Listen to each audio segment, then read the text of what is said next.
Hi అండి, welcome back to our channel. మా చిన్నోడికి ఇంకా ఫీవర్ తగ్గలేదు పాపము. వాడి మొహం చూసారా ఎంత పీక్కుపోయింది, సన్నగా అయిపోయింది ఒక్క రోజుకే. ఇంకా ఇంటికి రాగానే నాకేమన్నా తినిపించో, ఆకలి అయింది అని చెప్పినాడు. అందుకు ఈవినింగ్ చేసిన జొన్న రొట్టె, క్యాలీఫ్లవర్ కర్రీ ఉంటే వాడికి తినిపిస్తున్నాను. అలాగే నైట్ ఇంటికి వచ్చిన తర్వాత నా నైట్ రొటీన్ ఎలా ఉంటుందో కూడా మీతో షేర్ చేసుకుందామని ఈ వీడియో అయితే చేస్తున్నాను. నైట్ ఎంతన్నా లేట్ అవ్వనివ్వండి, నేను ఇంటికి వచ్చిన తర్వాత రోజు కంపల్సరీ నేనే మా చిన్నోడికి ఫుడ్ అయితే తినిపిస్తాను. ఎందుకంటే ఈవినింగ్స్ మాత్రమే వాడితో నాకు కాస్త టైం స్పెండ్ చేయడానికి టైం దొరుకుతుంది కాబట్టి. వాడికి తినిపించిన తర్వాత మొత్తము ఇల్లంతా ఇలా ఉంది గందరగోళంగా. మార్నింగ్ నేను వీడియో షూట్ చేశాను అనమాట, ఈ సరుకులు అన్నీ ఓపెన్ చేస్తూ. మీకు వీలైతే ఆ వీడియో మన ఛానల్లో ఉంది, ఒకసారి చూడండి. ఇదిగోండి, ఈ డైనింగ్ టేబుల్ పైన కిచెన్లో అంతా ఇలా గందరగోళంగా ఉంది. ఈవినింగ్ రొట్టె చేసింటనమాట, అందుకు గ్యాస్ కట్ట అలా గలీజ్ అయిపోయింది. ఇప్పుడు ఇవన్నీ సర్దుకుంటున్నాను. నైట్ ఎంతన్నా టైం అవ్వనివ్వండి, వచ్చి ఇవన్నీ సర్దిన తర్వాతే పడుకోవాలి. ఎందుకంటే మార్నింగ్ లేవగానే చికాక్గా ఉంటుంది. వర్క్ టెన్షన్ అనేది చాలా బర్డన్గా ఉంటుంది. కాకపోతే తప్పదు కదా, మన బాధ్యతలు మనం కంపల్సరీ నిర్వర్తించుకోవాల్సిందే. ఎంతైనా స్ట్రెస్ ఉండనివ్వండి, బర్డన్ ఉండనివ్వండి, ఎంత అలసిపోయినా సరే. నేను ఇవన్నీ చేసేటప్పుడు టైము 8:45 అయ్యింది. మళ్ళీ చిన్నోడి దగ్గరికి అయితే వచ్చి చెక్ చేసిన ఎలా ఉంది అని చెప్పేసి. పడుకున్నాడు. ట్యాబ్లెట్స్ వేద్దాం అనుకున్నాను, కాకపోతే ఇప్పుడే తిన్నాడు కదా, ఒక 5 నిమిషాలు 10 నిమిషాలు గ్యాప్ ఇచ్చి వేద్దాము అని చెప్పేసి కిచెన్లో సామాన్లన్నీ సర్దుదామని చెప్పి వచ్చిన కిచెన్లోకి. అన్నీ ఎక్కడొక్కడ ఉన్నాయి. ఫస్ట్ నేను ఇవన్నీ డివైడ్ చేసుకుంటాను అనమాట. ప్లేట్లు, గ్లాసులు, మిక్సీ గిన్నెలు ఎక్కడ సెల్ఫ్లో అక్కడ పెట్టి డివైడ్ చేసి టకటక పెట్టేస్తాను. ఇన్ని సామాన్లు నేనైతే కడగను. మేడుంది పనక్క. అక్క మార్నింగే వచ్చి బాగా నీట్గా కడిగిపోతారు. పాపము వర్క్ అయితే చాలా బాగా చేస్తుంది అక్క. కాకపోతే వాళ్ళు ఎంత వర్క్ చేసినా కూడా ఇలా సర్దుకోవడము ఇవైతే మనకైతే తప్పదు కదా. ఎందుకంటే ఇవి ఏ వస్తువు ఎక్కడ పెట్టుకోవాలి, దేని మూత ఏది అనేది మనకు మాత్రమే తెలుస్తుంది కాబట్టి ఇవి మనం సర్దుకోవాల్సిందే. ఇంకా వచ్చి నేను చిన్నోడికి ట్యాబ్లెట్స్ వేసిన తర్వాత కాసేపు పడుకోమని చెప్పిన. అలా తీసుకెళ్ళి ఇంకా బెడ్రూమ్లో పడుకోబెట్టేసిన. వాడు నువ్వు నా దగ్గర పడుకో మమ్మీ, నిద్ర రావడం లేదు అంటే సరేలే అని చెప్పి వాడి దగ్గర అలా తలని మురుతూ పడుకున్నాను. పాపం నాకు వాడిని చూసే బాధ అనిపించింది. వాడికి సరిగా టైం ఇవ్వలేకపోతున్నాను, వాడితో టైం స్పెండ్ చేయలేకపోతున్నాను అని చెప్పేసి కాస్త గిల్ట్గా అనిపించింది. కానీ మనం ఏం కష్టపడినా, ఎంత శ్రమ పడినా పిల్లల కోసము, వాళ్ళ ఫ్యూచర్ కోసమే కాబట్టి తప్పదు అని చెప్పేసి మళ్ళీ నేను కిచెన్లోకి వచ్చేసి ఏవి ఎక్కడ పెట్టాలి అని చెప్పేసి సర్దేసిన. మళ్ళీ అలాగే నేను కొన్ని నాకు కావాల్సినవి రెగ్యులర్వి కూరగాయలు, ఏవైనా చిన్న చిన్నవి ఐటమ్స్, ఆకుకూరలు అలాగుంటే నేను షాప్లోనే తీసుకొని వీలున్నప్పుడు ఖాళీగా ఉన్నప్పుడు కట్ చేసుకోవడము, ఏవైనా ఒలుచుకునే ఉంటే ఒలిచి పెట్టుకోవడం అలా చేస్తూ ఉంటాను అనమాట. ఇవాళ నేను చిన్న కాకరకాయలు తెచ్చుకున్నాను. జొన్న రొట్టెలకు బాగుంటుంది, మార్నింగ్ చేసుకుందాము అని చెప్పేసి అవి షాప్లోనే ఒలిచి తెచ్చి ఏ బాక్సుల్లో అవి డివైడ్ చేసి పెడుతున్నాను నీట్గా ఫ్రిడ్జ్లో స్టోర్ చేయడానికి. పచ్చి వెల్లుల్లి కూడా నేను ఒలిచి పెట్టుకుంటాను. ఎందుకంటే మార్నింగ్ నైట్ టైమ్స్ వంట చేసేటప్పుడు గబగబా ఇబ్బంది అవుతుంది, అర్జెంట్కి అని చెప్పేసి ఒలిచి పెట్టుకుంటాను. ఒక 15 days 20 days వస్తాయి, పాడవ్వవు, బాగానే ఉంటాయి. మళ్ళీ నెక్స్ట్ కొత్తిమీర కూడా తెచ్చుకున్నాను, చాలా ఫ్రెష్గా ఉండే. నేను కొత్తిమీర ఎక్కువగా యూజ్ చేస్తుంటాను, ఎందుకంటే నేను రెగ్యులర్గా కొత్తిమీర పచ్చడి చేసుకుంటుంటాను. అలాగే కొత్తిమీర ఉడికించుకొని బాయిల్ చేసుకొని ఆ వాటర్ కూడా తాగుతుంటాను. ఎందుకంటే లేడీస్కి కాస్త యూరిన్ ప్రాబ్లమ్స్, ఏమైనా ఇన్ఫెక్షన్స్ ఉన్నా తగ్గుతాయి అని చెప్పేసి నేను మామూలు యూట్యూబ్లో ఖాదర్ వలి గారు అని చెప్పేసి మీరు వీడియోస్ చూసే ఉంటారు. ఆయన అన్ని ఆయుర్వేదిక్వి, సిరిధాన్యాల గురించి చెప్తుంటారు కదా. ఆయన ఒక వీడియోలో చెప్పడం విన్నాను. అందుకు నేను ఇలా కొత్తిమీర కూడా బాయిల్ చేసి తాగుతుంటాను అనమాట ఆ వాటర్ని. అందుకు కొత్తిమీర కూడా ఎక్కువగా తెచ్చుకొని ఇలా క్లీన్ చేసుకొని స్టోర్ చేసి పెడుతుంటాను. మళ్ళీ నెక్స్ట్ పెసలు, లాస్ట్ వీడియోలో చూశారు కదా మీరు, నేను పెసలు కూడా ఎక్కువ క్వాంటిటీలోనే తీసుకుంటుంటాను. వాటిని బాగా చెత్త చెదారం అన్నీ తీసేసి నీట్గా క్లీన్ చేసుకొని ఎండకు ఆరేసుకొని ఒక కవర్లో అయితే ఫ్రిడ్జ్లో పెడదాము అని చెప్పేసి ఒక కవర్లో షిఫ్ట్ చేస్తున్నాను. బయట ఉంటే చెడిపోతాయి, నాకు నెలకు మహా అంటే ఒక 1/2 kilo అయితే సరిపోతుంది కాబట్టి బయట ఉంటే చెడిపోతాయి అని చెప్పేసి అలా కవర్లో కట్టి పక్కన పెట్టిన, ఫ్రిడ్జ్లో పెడదామని.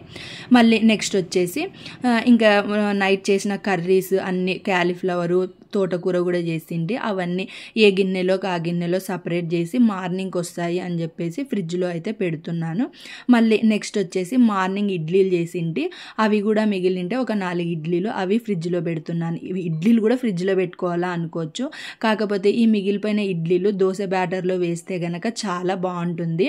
అంటే మనం గ్రైండ్ చేసుకుంటాం కదా, అప్పుడే ఇడ్లీలు కూడా వేసేయాలి, చాలా బాగా వస్తాయి. మీరు కూడా ట్రై చేయండి. నేను ఏది వేస్ట్ చేయను అనమాట, కాస్త స్టోర్ చేసుకొని మళ్ళీ రీయూజ్ చేయడానికే చూస్తుంటాను. ఇంకా అవన్నీ తెచ్చి నీట్గా ఫ్రిడ్జ్లో అయితే ఆర్గనైజ్ చేసుకుంటున్నాను. నాకు ఫ్రిడ్జ్లో కూడా ఏవి అక్కడ ఏ సైడ్ ఆ సైడ్ నీట్గా పెట్టుకోవడం అలవాటు, చిందరవందరగా అయితే పెట్టుకోను. ఎంతన్నా వర్కుని ఒక 5 నిమిషాలు అలా చెక్ చేసుకుంటూ ఉంటాను అనమాట. ఇంకొకటి, నేను ఫ్రిడ్జ్లో ప్లాస్టిక్ ఐటమ్స్ ఏవి పెట్టడానికి ఇష్టపడను. మీరు దాదాపుగా చూస్తే నా ఫ్రిడ్జ్ అబ్జర్వ్ చేస్తే అన్ని స్టీల్ పాత్రలు, గాజు జార్స్ మాత్రమే ఉంటాయి. ఎందుకంటే ప్లాస్టిక్ పెట్టుకోవడం నాకు ఇష్టం ఉండదు. ఇంకా కంపల్సరీ తప్పదు అనే సిచ్యువేషన్లో మాత్రమే ఆ ప్లాస్టిక్వి యూజ్ చేస్తుంటాను. అవైలబుల్ లేవు స్టీల్వి నా దగ్గర అన్నప్పుడు మాత్రమే. ఈ పెసలు కూడా అలా కవర్లో పెట్టడం నాకు ఇష్టం లేదు, కాకపోతే అన్ని పెసలు పట్టే స్టీల్ బాక్స్ ఏది లేదు కాబట్టి అలా ఫ్రిడ్జ్లో కవర్లో పెట్టాల్సి వచ్చింది. మళ్ళీ నెక్స్ట్ కిచెన్లోకి వచ్చేసి అన్ని సామాన్లన్నీ ఒక టబ్లోకి వేసి నేను బయట పెడతాను ఇవన్నీ. ఎందుకంటే అలాగే నైట్ అంతా కిచెన్లోనే వదిలేస్తే బొద్దింకలు, ఈగలు అన్నీ వచ్చేసి స్మెల్ అయ్యి కిచెన్ ఎక్కువగా గలీజ్ అవుతుందని చెప్పేసి నేను అన్ని ఏవి సామాన్లు అయితే ఉంటాయో అవన్నీ అలా టబ్లోకి షిఫ్ట్ చేసి అన్నీ బయట పెట్టేస్తాను. మార్నింగ్ పనక్క వచ్చేసి అన్నీ కడిగేసి బయట కడిగేసి ఒక గంట సేపు ఎండకు పెట్టేసి మళ్ళీ లోపల పెడతారనమాట. బయట అయితే బాగుంటుంది అని చెప్పేసి అలా షిఫ్ట్ చేసి అన్నీ బయట పెట్టేస్తూ ఉంటాను.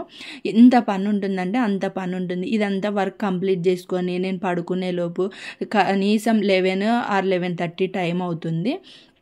మళ్ళీ వచ్చేసి నేను ఈ సరుకులు మార్నింగ్ వీడియో చేసి టైం కుదరలేదని చెప్పేసి అలాగే వదిలేసిపోయినా, నైట్ వచ్చి సర్దుకుందామని చెప్పి ఇంక ఇప్పుడు ఇవి సర్దుతున్నాను. వీటిని కూడా ఫస్ట్ దేనికి దానికి డివైడ్ చేస్తున్నాను. అంటే ఏమైనా కొన్ని ఫ్రిడ్జ్లో పెట్టే ఉంటాయి, కొన్ని డబ్బాల్లో పెట్టేవి, అలాగే సోప్స్, లిక్విడ్స్ ఇవన్నీ ఏవైతే ఉంటాయో అవన్నీ వేరే వాషింగ్ మిషన్ ఏరియాలో పెట్టుకుంటాను అనమాట. అందుకు దాని తగ్గట్టు డివైడ్ చేస్తున్నాను. ఈ సరుకులు తెచ్చేది ఒక ఎత్తు అయితే ఇవన్నీ సర్దుకోవడానికి కనీసం ఒక 30 గంట అరగంట టైం అయితే ఈజీగా పడుతుంది. ఏమున్నాయి ఏం లేదు అని అన్నీ చెక్ చేసుకోవాలి కాబట్టి. అందులో కొన్ని ప్యాకెట్స్ అయితే పగిలిపోయినాయి, కందిపప్పు ప్యాకెట్ పగిలిపోయింది, అదంతా క్లీన్ చేసుకొని డివైడ్ చేసుకునే లోపు నాకు ఇక్కడే ఒక 15 minutes టైం అయితే పట్టింది. ఇంకా సరే అని చెప్పి అవన్నీ అలా డివైడ్ చేస్తున్నాను. ఇవన్నీ సరుకులది కూడా నేను ఒక వీడియో చేశాను, మీకు వీలైతే చూడండి, మన ఛానల్లోనే ఉంది. నా లాస్ట్ వీడియో అదే. అలాగే దాంతోపాటు కొన్ని మంచి మంచి ముచ్చట్లు మాటలు కూడా చెప్పిన. ఒకవేళ మీకు నచ్చితే ఛానల్ని సబ్స్క్రైబ్ చేసుకోవడం మాత్రం మర్చిపోద్దు ఇలాంటి మరిన్ని వీడియోస్ కోసము. ఇంకా అవన్నీ నేను డివైడ్ చేసిన తర్వాత కొన్ని ఫ్రిడ్జ్లో పెట్టుకుంటానని చెప్పాను కదా, అవేంటంటే పెసరపప్పు, రాజ్మా, చోలే ఇలాంటివి తెచ్చి ఫ్రిడ్జ్లో పెడుతుంటాను, బయట ఉంటే చెడిపోతాయి అని చెప్పేసి. అన్ని పెసలు ఉన్నాయి కదా, మళ్ళీ పెసరపప్పు ఎందుకు అనుకుంటారేమో. ఆ పెసలతో ఓన్లీ పెసరట్లు మాత్రమే ప్రిపేర్ చేశాను. అలాగే మొలకలు ఎత్తించి నేను కర్రీ కూడా ప్రిపేర్ చేశాను ఆ పెసలతో. ఈ పప్పు వచ్చేసి ఓన్లీ పొంగల్కి మాత్రమే యూస్ చేశాను అనమాట. నాకు ఆ పెసరపప్పుతో పొంగల్ చేస్తే ఎందుకో నచ్చదు, అందుకు ఓన్లీ ఈ పెసరపప్పుతో మాత్రమే నేను పొంగల్ చేసుకోవడానికి ఇష్టపడుతుంటాను. ఇంకా అవన్నీ ఇలా ఫ్రిడ్జ్లో స్టోర్ చేసేసిన.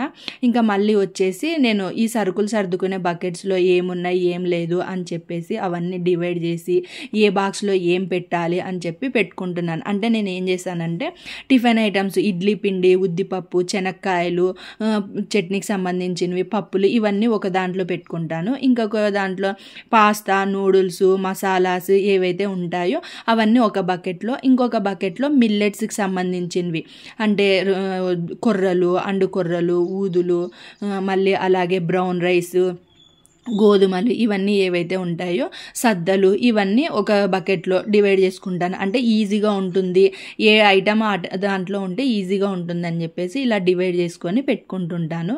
ఇదంతా సర్దేలోపే నాకు ఈజీగా ఒక 30 గంట టైం అయితే పట్టేసింది. ఇంక ఇవి టకటకా సర్దేసి ఓ పక్కనైతే పెట్టేసుకున్నాను.